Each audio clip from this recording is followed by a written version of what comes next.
seguidor aqui do canal pediu para que falasse um pouquinho mais sobre meio bobo, qual o sentido de termos a monarquia. Então vamos cair para uma república da situação e a monarquia portuguesa consegue se sustentar novamente. Ele rebaixa o Brasil título apenas de colônia portuguesa e ele Dom Pedro naquela representação. Bom, o quadro ele foi apresentou da melhor maneira, da maneira mais grandiosa possível, no momento proclamado imperador do Brasil como Dom Pedro I no dia 12 de outubro, e nós tivemos conflito em Pernambuco, no Pará, na Bahia, até mesmo Montevideo. Fala galera, tudo bem com vocês? Bom, estamos aqui dessa vez para mais um vídeo do canal, falando, como eu estou mostrando para vocês aqui, um seguidor aqui do canal pediu para que falasse um pouquinho mais sobre a verdadeira história da independência do Brasil. Bom, sempre que a gente fala da independência do Brasil, pode até parecer um assunto meio bobo, até meio ultrapassado. Muita gente fala assim para mim, pô, Fernandão, mas a independência do Brasil é um assunto que a gente já sabe, né? Desde a quinta série, da quarta série, a gente aprende, é o dia 7 de setembro, a independência ou morte, né?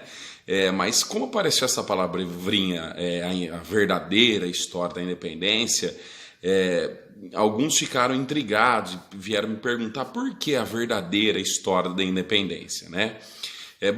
Então vamos fazer o seguinte, vamos fazer então essa videoaula explicando um pouquinho para relembrar então o que foi a independência do Brasil e vamos tentar entender, encaixar direitinho um pouco no contexto histórico essa palavra verdadeira independência do Brasil, né?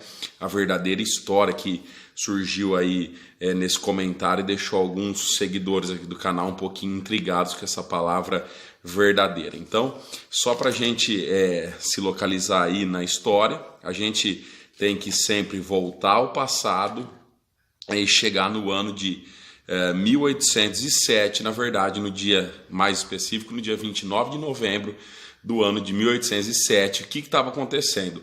França e Inglaterra estavam em guerra, Dom João VI, rei de Portugal, não queria tomar partido nem de um lado para o outro, então decidiu adotar uma postura de neutralidade. Essa postura não agradou Napoleão Bonaparte, que decide então fazer o quê? Invadir Portugal.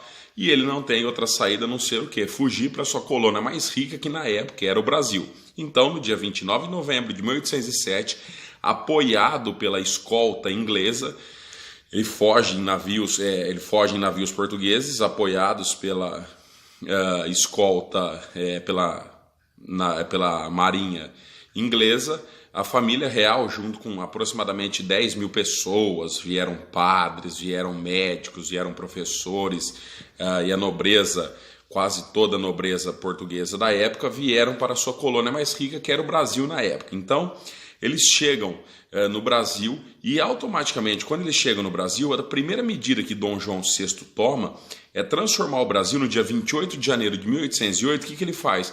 É a chamada abertura dos portos, ou seja, ele abre o Brasil, que até então só podia comercializar com a própria metrópole, ou seja, Portugal. Ele abre o Brasil para as nações amigas, no caso Inglaterra. Então, o Brasil agora já começa a ganhar um status maior do que apenas colônia. Agora o Brasil já era o quê? Um Reino Unido de Portugal e também Algarves, ou seja, o Brasil já tinha um status maior do que apenas uma colônia. O Brasil já era agora um Reino Unido. Olha, nós já estávamos um passo acima de colônia. Nós éramos um Reino Unido, afinal aqui dentro estava sendo a sede temporária do governo português. A monarquia portuguesa, a coroa portuguesa morava aqui dentro do Brasil. E por aqui a coroa portuguesa morou por 13 anos. Nós tivemos toda a estadia da coroa portuguesa durante 13 anos no nosso país. A gente pode até deixar para falar numa outra videoaula sobre esses 13 anos, que foram 13 anos bastante interessantes e cheio de história para se contar. Bom, no ano de 1820, depois passado todo esse agito, toda essa turbulência que foi Napoleão Bonaparte, a invasão francesa em Portugal, no ano de 1820 acontece a Revolução do Porto, lá em Portugal, ou seja, uma revolta muito grande no qual os portugueses começam o quê? Exigir novamente a volta do seu rei. Eles começam a exigir novamente a volta do seu monarca. Eles dizem assim: se nós somos uma monarquia, cadê o nosso rei que não está aqui? cadê o nosso monarca que não está aqui para nos proteger, nos defender? Então qual o sentido de termos a monarquia? Então vamos cair para uma república, vamos virar uma república. Se temos um sistema monárquico, o nosso rei tem que estar aqui. Então Dom João VI, desculpem, ele começa a se sentir pressionado a voltar para Portugal, senão ele iria perder a sua coroa. E aí ele volta para Portugal e no ano de 1821, a Revolução do Porto começa no ano de 1820, um ano depois ele volta para Portugal e ele deixa aqui no Brasil o seu filho Dom Pedro I, tá? Até então só Dom Pedro, ele deixa seu filho aqui, Dom Pedro, como príncipe regente, ou seja, ele deixa Dom Pedro aqui no Brasil tomando conta do Brasil, enquanto ele estivesse em Portugal como rei de Portugal. Dom João VI volta para Portugal para assumir o seu trono, para comandar Portugal e controlar um pouco essa revolução do Porto que estava ocorrendo e tentava derrubar a monarquia portuguesa. Dom João VI consegue controlar a Revolução do Porto, Dom João VI consegue recuperar o poder, Dom João VI consegue novamente assumir o controle da situação e a monarquia portuguesa consegue se sustentar novamente, tá, no poder. Bom, durante esse período que Dom João VI volta a Portugal e assume a coroa novamente, a monarquia e a nobreza portuguesa não gosta muito desta ideia dele ter deixado seu filho Pedro aqui no Brasil com o título de príncipe regente e começa a pressionar Dom João VI pedindo para que ele exija o retorno imediato de seu filho Pedro a Portugal e que Dom João rebaixe o Brasil ao título apenas de colônia, e não mais de Reino Unido de Portugal e Algarves. E é isto que Dom João faz. Dom João VI não tinha outra opção. Ele iria desagradar quem? A nobreza portuguesa? Os amigos da coroa portuguesa? Não. Então o que ele faz? Ele rebaixa o Brasil, o título apenas de colônia portuguesa, e ele justamente faz o quê? Chama seu filho Dom Pedro novamente a Portugal e diz: olha, eu exijo que você volte a Portugal para que fique aqui ao meu lado. No ano de 1822, mais precisamente no dia 9 de janeiro de 1822, nós temos o famoso Dia do Fico, que a gente tanto aprende na escola, que é aquela famosa frase do Dom Pedro, que ele diz: se é para a felicidade de todos e para o bem-estar geral da nação, diga ao povo que eu fico. É o dia que ele desobedece a uma ordem do pai pela primeira vez e diz para o pai que não. Que se é para o bem de todos e felicidade geral da nação, diga ao povo que eu fico aqui no Brasil. Ele diz que não vai voltar a Portugal e que ele vai ficar aqui no Brasil. Para muitos historiadores, ali já estava sendo traçados os primeiros passos rumo à independência do Brasil. O Dia do Fico é um dia muito simbólico, é um dia que Pedro, até então, comete o seu primeiro ato de rebeldia, ou seja, o seu primeiro ato rumo ao que seria, lá na frente, no dia 7 de setembro, a independência do Brasil. Bom, e Dom Pedro, então, diz que não vai voltar a Portugal e fica no Brasil. Dom Pedro sai, então, tá? Dom João VI não gosta disso tudo, obviamente, fica muito descontente com isso, e Dom Pedro, então, sai em viagem justamente pelas regiões aqui de São Paulo, procurando justamente apoio, tá? Para permanecer aqui no Brasil, procurando apoio político com a elite brasileira da época. Até que isso já era mais ou menos no mês de setembro, tá? Quando ele recebe, na verdade ele estava em viagem e havia deixado no poder a sua esposa, né? A rainha Maria Leopoldina, a imperatriz, que seria a imperatriz Maria Leopoldina, quando ele recebe uma carta de Portugal dizendo que se ele não voltasse imediatamente a Portugal, o Brasil correria o risco de ser até mesmo invadido, tá, pela marinha portuguesa. Uma carta de seu pai, Dom João VI, ameaçando ele de que caso ele não voltasse a Portugal, o Brasil correria o risco de ser invadido e atacado pela marinha portuguesa. Ou seja, olha seu pai, Dom João VI, novamente pressionando, tá? Dom Pedro exigindo seu retorno imediato a Portugal. Isso era uma resposta de Dom João VI à rebeldia de Dom Pedro por conta do Dia do Fico. Então, Maria Leopoldina e o seu assessor direto de Dom Pedro, que era José Bonifácio, outra figura importantíssima dentro da história da independência do Brasil, escrevem cartas a Dom Pedro e dizem o quê? Recomendam a ele, olha Dom Pedro, agora já não é mais momento para nós pensarmos a independência do Brasil, agora é o momento de nós agirmos, passou da hora, na verdade, de nós fazermos a independência do Brasil. Agora já é o momento, tá, de nós proclamarmos a independência do Brasil. Na verdade, já passou da hora, nós não temos mais opção. Então, agora não tem mais escolha. Ou proclamamos a independência do Brasil, ou o Brasil nunca mais teremos outra oportunidade como essa de proclamarmos a independência do Brasil nesse momento. Bom, a história diz então que no dia 7 de setembro, às margens do rio Ipiranga, Dom Pedro, junto com seus dragões da independência, montado em um cavalo, aquele quadro que nós temos do Pedro Américo, esse que eu estou mostrando para vocês, que todo mundo lembra, tá? Levanta a espada nas margens do rio Ipiranga e grita solenemente independência ou morte, e o Brasil se torna independente. Bom, o que acontece? Muita gente se confunde um pouquinho com esse quadro. Por quê? Aí surge aquele comentário lá, a verdadeira história. Na verdade, segundo relatos do coronel Marconde, que acompanhava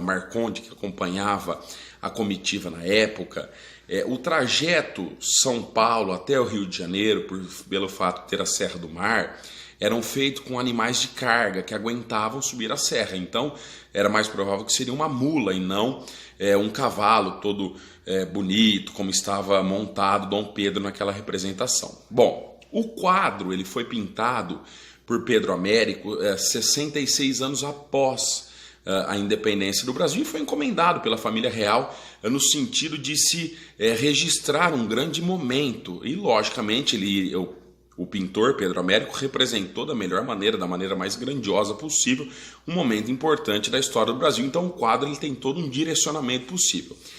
O coronel Marconde, que acompanhava a comitiva na época também, descreveu Dom Pedro com roupas de tropeiro. O que seriam roupas de tropeiro? Ele estava com roupas normais, roupas leves, como camisas brancas largas, calças largas, chapéu na cabeça, ou seja, uma roupa bem básica, assim, diferente daquela roupa, aquela farda militar toda estilosa que ele aparece no quadro na representação de Pedro Américo, tá?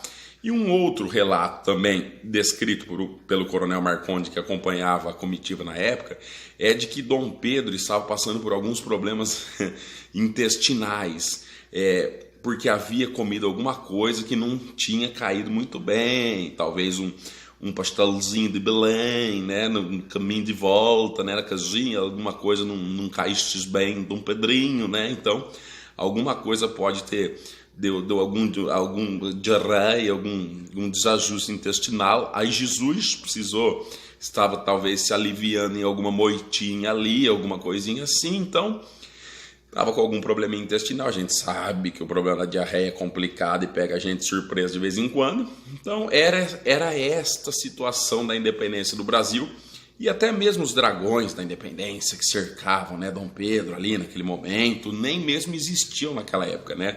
Obviamente foram só criados posteriormente, ou seja, depois da independência do Brasil.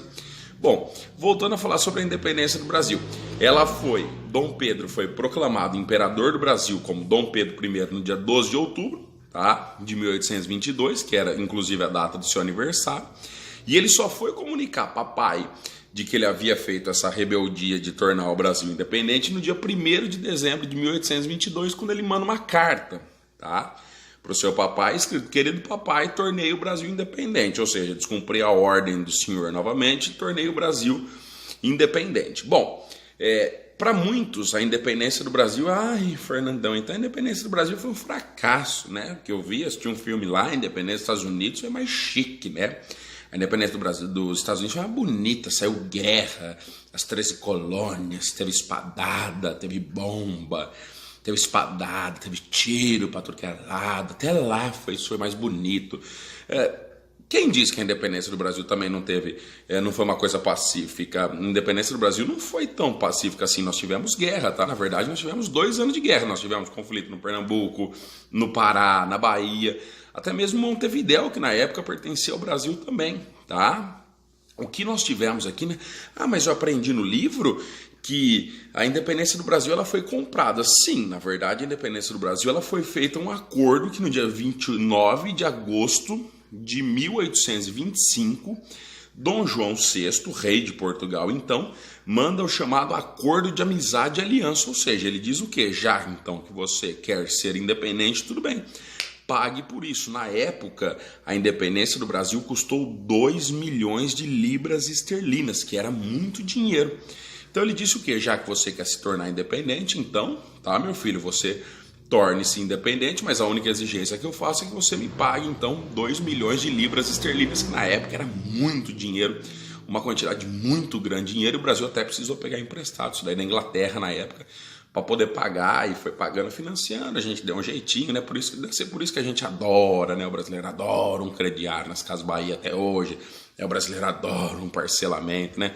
Pode perceber, o brasileiro adora um parcelamento até hoje, né? Mesmo que ele tenha o dinheiro para pagar à vista, ele já opta pela opção do parcelamento. É impressionante, isso é típico do brasileiro. Até na hora da independência, ele parcelou a independência. Então isso daí já surge junto com o brasileiro, é típico do brasileiro. Bom, então nós até pegamos um dinheiro emprestado na Inglaterra, demos uma parceladinha, tá? Que é típica do brasileiro, para poder pagar a nossa independência. Bom, gente, em linhas gerais, assim ocorreu o nosso processo de independência. Fernandão, então o nosso processo de independência, pelo fato do Dom Pedro poder estar com uma dor de barriga, não estar tão bem vestido, a nossa independência foi mais ou menos? Não, na verdade não, tá?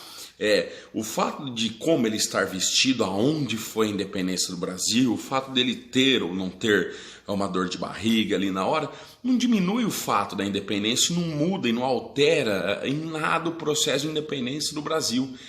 A história está sempre aqui para ser contada de diferentes formas, de diferentes maneiras. A questão é que a independência do Brasil ocorreu, tá? E que e foi um momento muito marcante na nossa história. Foi um momento em que nós conseguimos nos libertar de Portugal e sermos um país independente. Bom, esta foi a verdadeira história da independência do Brasil. Espero ter ajudado o colega aqui que pediu, tá? Espero ter também tirado um pouco essa dúvida de vocês sobre a situação dessa palavrinha aqui que surgiu, a verdadeira história da independência, né? Porque a gente pensa, nossa, meu Deus, verdadeira, será que tudo que eu aprendi até agora estava errado? Não, na verdade não, né? É só uma questão de ajustes e detalhes aqui para ficar tudo um pouquinho mais claro. Bom, não deixem de curtir, não deixem de comentar, façam como estão fazendo.